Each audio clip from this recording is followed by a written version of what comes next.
This plastic keyboard is better than many budget aluminum keyboards out there. There, I've said it.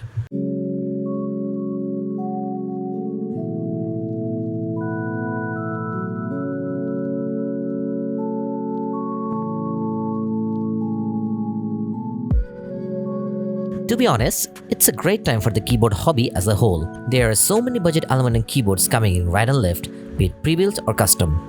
But at the same time, people have started to downplay the plastic built keyboards, considering them inferior.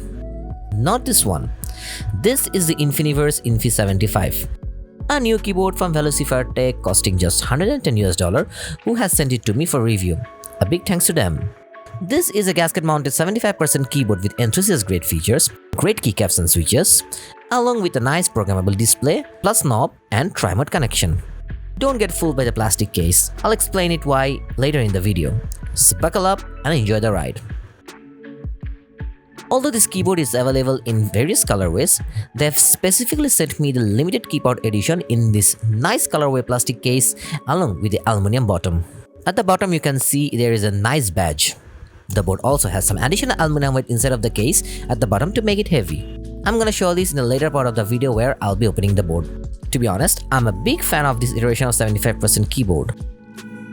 This board is complemented by this excellent limited edition cherry profile double-shot PVT keycaps. These are quite thick at 1.5mm. These are quite good in terms of look and texture. This keycap set is really unique in its denim colorway along with the Chinese subtext at the bottom end. In most cases, I prefer cherry profile keycaps for daily usage as they have a greater surface area.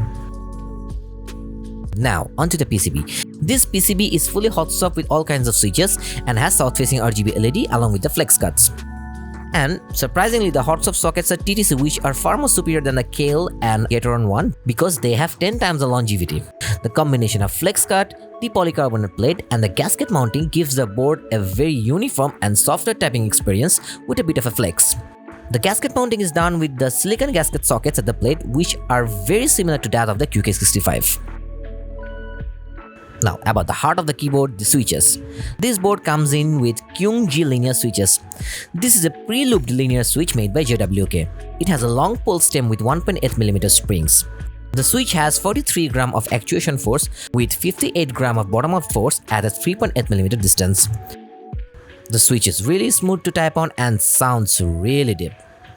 A combination of the switch, plate material, XP sheet, plate and the case foam make the board sound super deep and talky.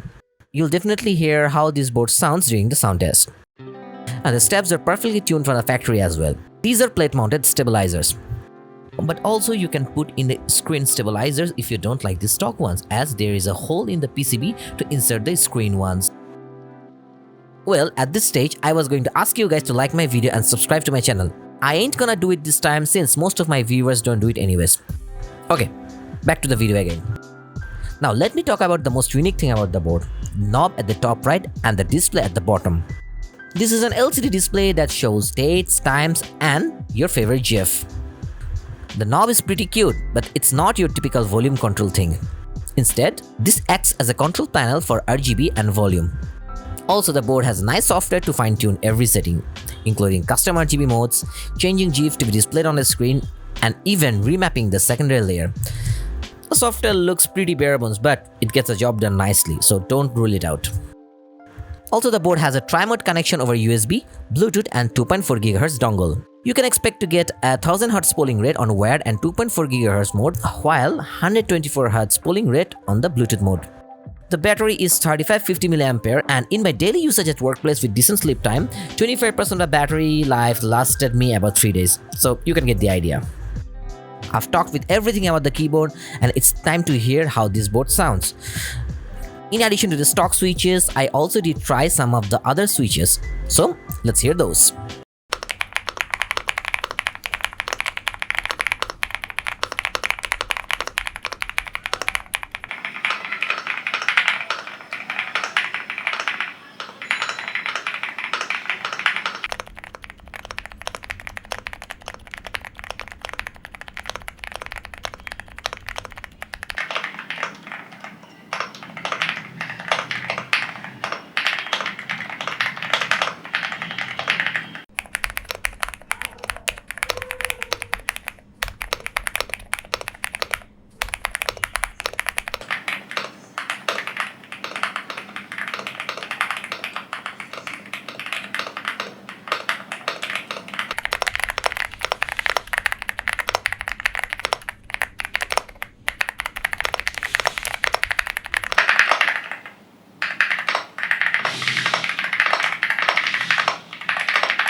So as I've said, this board sounds super nice and orgasmic.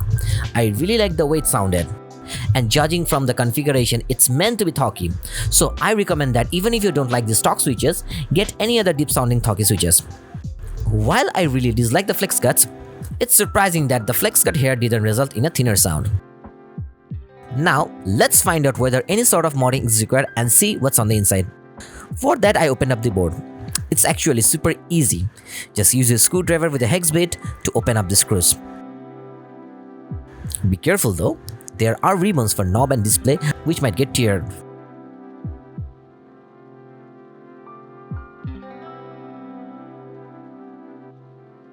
Inside of the case, we can see this aluminum weight screwed into the bottom of the case, which is reason the board weighs more than 1.1 kg despite being a plastic made board. This heft of a weight gives the board a premium feel.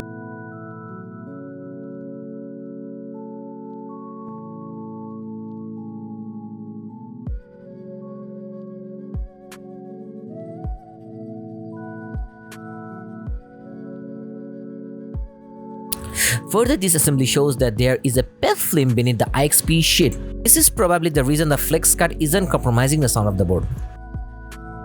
I'm sure you have heard all the sound tests with the stock and the other switches.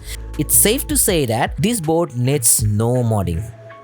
Yup, until now I've tried many keyboards and couldn't say this for many of those. I mean, you can do a tape mod or use some polyfill, but to be fair, it's unnecessary. It's a pure Talkmeister in stock and it's fabulous. It's perfectly suitable for the people looking to just get a keyboard and that's it. Nothing else, no mod, daily driving it for the foreseeable future. It's perfect from every single point of view. Honestly speaking, the daily driving this keyboard was super fun at home or workplace. My peers at workplace really liked the look of it along with the sound as it didn't annoy them that much. Now, compared to the other alternatives in the market, yes, there are aluminum options from brands like Liobog, Yunzi, Jinmeng, Keycaps, Monka. But here's the thing, none of these have this cool looking display and knob together. And you can easily open it up unlike many budget aluminum boards out there. That alone should be enough to consider you buying this. If I consider other factors such as look, sound and switches, this is really good and goes toe to toe with the other keyboards. In my opinion, this is a must buy if you have a budget of $100 or so.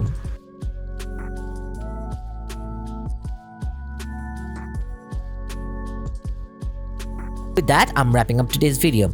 Thanks for watching. Goodbye and have a great day.